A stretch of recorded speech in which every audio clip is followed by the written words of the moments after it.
This week we will be finishing our work with the book Everyone Leads. You'll notice that the book is organized around the 5 core values that are utilized in the Public Allies program that's described in the book. And what I'm asking you to think about at this juncture, given your adaptive challenge, given your reflection on your own leadership, which many of you have been doing very well in your reflective summaries and so forth, is to look at these 5 core values and just do an honest assessment. Which of these are you best at? Recognizing and mobilizing community assets, connecting across cultures and/or experiences, facilitating collaborative action, continuous learning and improving, or being accountable to those one works with and serves. And which of these might you be least adept at, and what difference would it make if you were to build upon your strength, and if you were to cultivate and develop one of these, at least one of these that you're least adept at, and how would that make a difference in the adaptive challenge that you're working on? So that'll be the discussion in the forum this week, and invite you to ask for ideas and suggestions from your colleagues as well. So in the work that we're doing around leadership and developing strategies for adaptive leadership in our congregation's organization, I think it's important for us to also recognize that spirit needs to somehow be involved, either in a tangible or intangible way. That there are ways that we could connect to the deep roots of our religious tradition, our own personal spiritual life, and our own sense of what brought us into ministry in the first place. And so that we can align whatever leadership strategies that we come up with our spiritual life as well. So maybe there's a particular scripture that you have that can guide you as you think about your own adaptive work. And that scripture can be one that helps you understand your leadership role in a different way. I know many of you in your reflective summaries, or a few of you I should say, in your reflective summaries were reflecting on the Moses and Aaron piece that Steinke introduced in his book.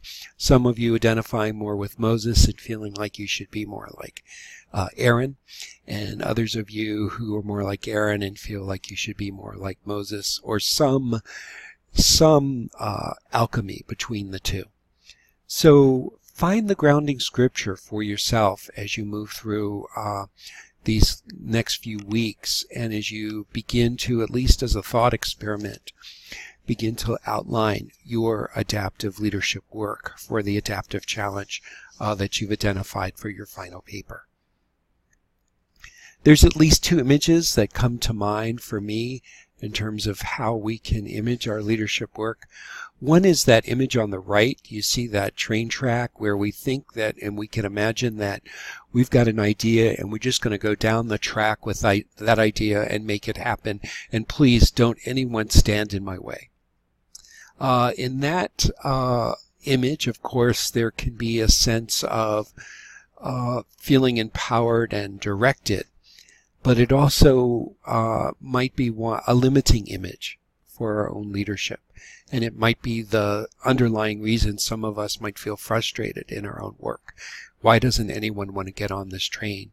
Why doesn't anyone want to go in this particular direction? Of course, there are times and moments when a kind of a directed, goal-oriented leadership makes sense. But we have to have a broad repertoire of leadership in order to be able to respond to the actual situation that we're trying to lead in. And remember, leadership is an activity. So we have to engage in all the activities that enable us to work with the people that we're actually working with. The people that are in front of us, not the ones that we wish were there. On the left, you see the image of a labyrinth. And this is a different kind of image for our leadership work, in which we enter into the mystery of where this will lead. And we're open to being guided. We're open to realizing that sometimes we're not quite sure where we are. We're open to the center of the labyrinth, to the source that can guide and move us and support us in the adaptive leadership work that we want to do.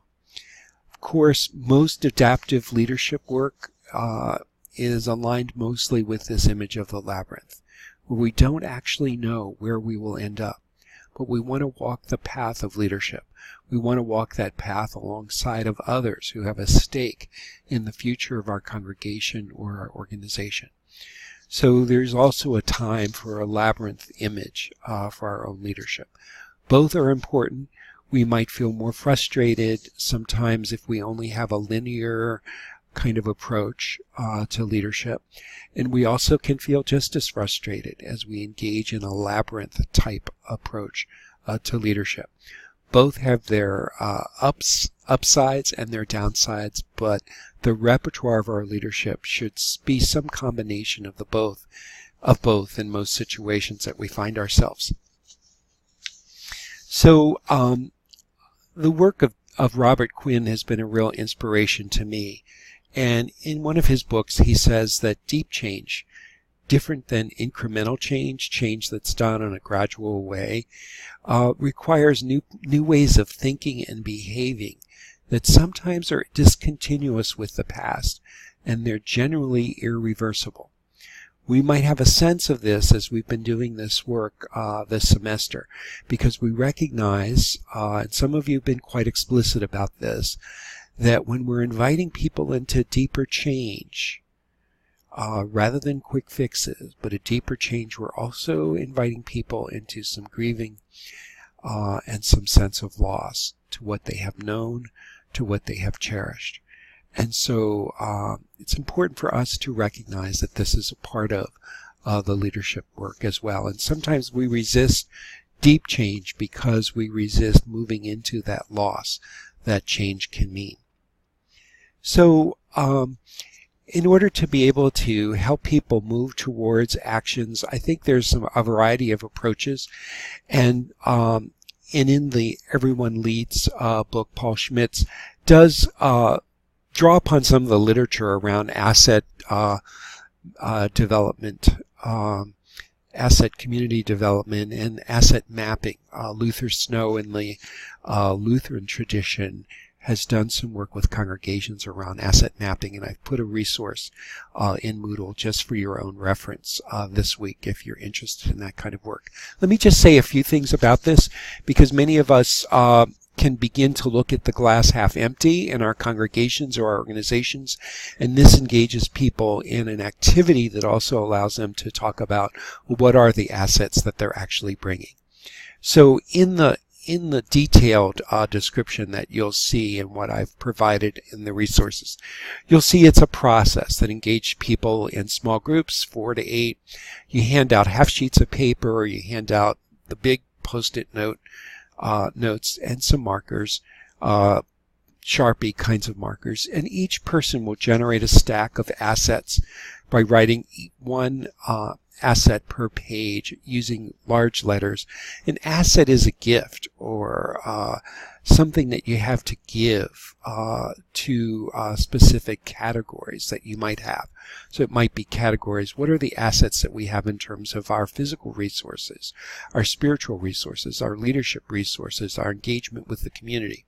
So giving people a chance to list the assets, and you might pick other kinds of categories for them to draw assets around. And assets, it's claiming the gifts that you already have. It's claiming where you already are and what you have to offer as a congregation or an organization. Then you read your assets out loud to everyone in the group that you're with.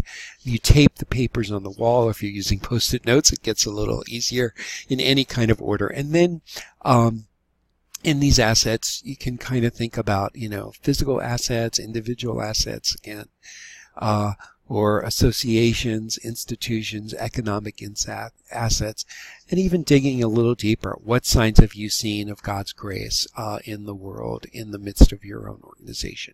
So all of this is in the handout that I've given you. I'm not going to go into detail right now, but you're picking assets at least 3 or so that might respond to the challenge that you're facing.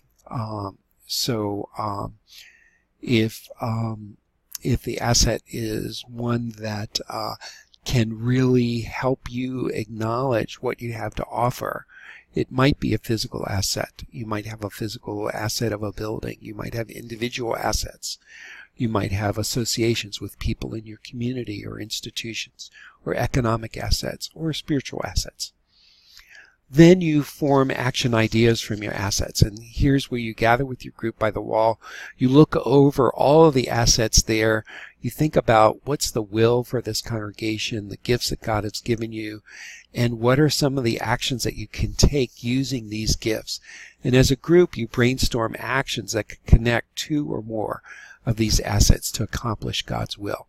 So I oftentimes do this with a team where we cluster a few things, and then we tell others, what is an action that we can take if we put together this, let's say, the physical asset of our building with partnerships that we have in the community. What's an action that we can take if we start to cluster things together?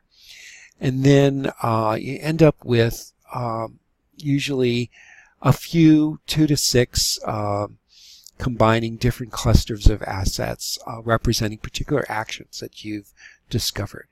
And then you write down on another sheet and post it with that asset cluster. Here's an action we can take. Here are the assets that we can bring to that particular action. So you're drawing from assets to name actions, rather than the usual way where we name actions and develop the assets that we have to take. So action 1, cluster of assets. Action 2, cluster of assets. Action 3, a cluster of assets. So let's say your action 1 is to develop a more diverse association of congregations. What are the assets that you already have that you can bring to that?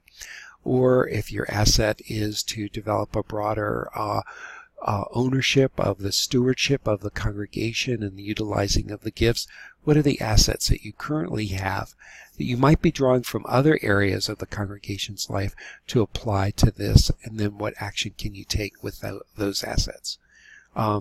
So you can see the fuller outline in the Moodle, but this gives a congregational application to what Paul Schmitz was talking about in terms of asset-based community development.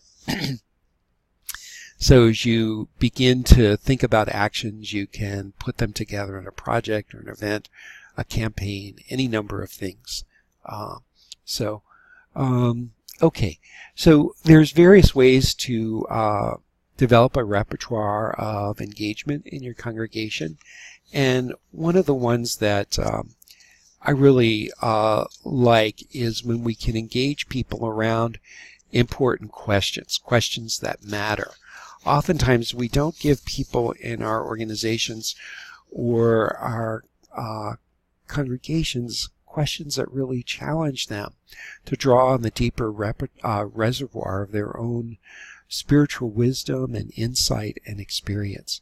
And the World Cafe approach, which some of you might know already, is a way to help people engage in sort of cafe-type tables of maybe 4 people or so per table, where they have a conversation around some questions. And I'm going to give you some sample questions in a moment. And then you write the questions on big sheets of newsprint on the table, just like, in some cafes they have markers with paper on the table, and you just record. Somebody in the group of 4, let's say, stays at the table while the other 3 go to another table, and that person who is the remainder at that table will tell the new people who've joined the table what the conversation has been so far, and then they build on that conversation with the new group of 4, and again you keep rotating for at least 2 or 3 times. The idea is you set the context. This is an opportunity for not problem solving, but for diving into the deeper wisdom and insight of the group using the questions that are posted. You want to create a hospitable space so that everyone's insights or experiences are welcomed. You really do want to explore questions that matter. You want to encourage everyone's contribution. You want to connect diverse perspectives as you begin to hear from the different tables. And you want to be able to do this kind of cross-pollinating of ideas as people move from one table to another. But then, as you report out from the tables, you want to listen together for insights that you gather around the questions, and you want to share some collective discoveries that you have from that conversation. So you can Google World Cafe. There's some great resources, free resources and manuals.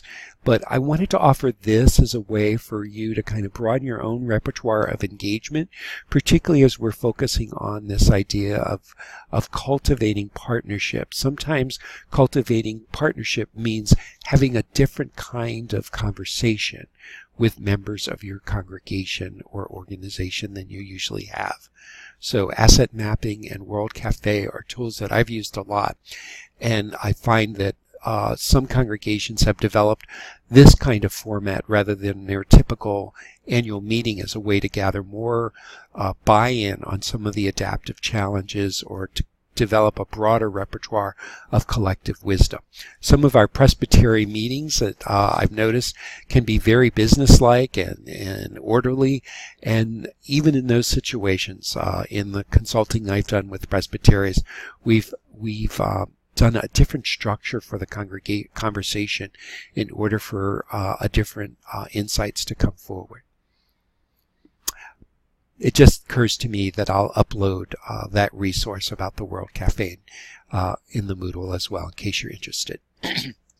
So here are some questions that I've come up with. These aren't like ideal questions, but these are the kinds of questions that sometimes can lead to some deeper conversations. What I've tried here intentionally to do is to try to bring in a spiritual perspective as well. You're going to develop your own questions, and these are just one set of questions that I'm using as a sample. So so you can imagine that these 4 questions are posted on a big sheets of paper in the room so everyone can see them, or they're at the center of the table so everybody can read them on a sheet of paper. So if the Spirit's trying to create something through us, what is the Spirit up to? And just see what kind of conversation might have happen in a group of 4 around a table. What would engage more people in working towards significant change in our congregation? What kind of insights or thoughts might people have about that? How could our efforts in this congregation include joy and creativity?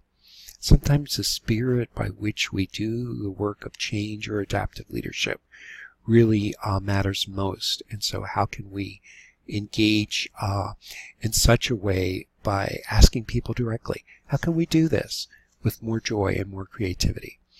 And collectively, what are we letting go of in order to be instruments of what the Spirit is trying to do through us? So these kind of conversations, when people cross-pollinate across tables as they move around the room, and then as you gather the collective wisdom of the group, you can begin to get some new insights. What's nice is everyone has been heard.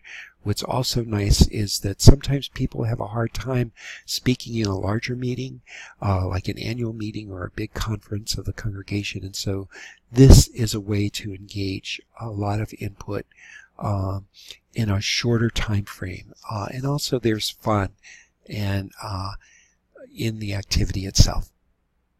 So this is what I'd like to offer you as we begin to launch our week. And I look forward to hearing from you in the forum. Again, remember, after you've received some of my input from your previous papers, is there anything you want to talk about related to your final paper? Notice I've posted some things in Moodle about some guidelines for the final paper as well. Any questions, contact me. Let's have a great week. Bye-bye.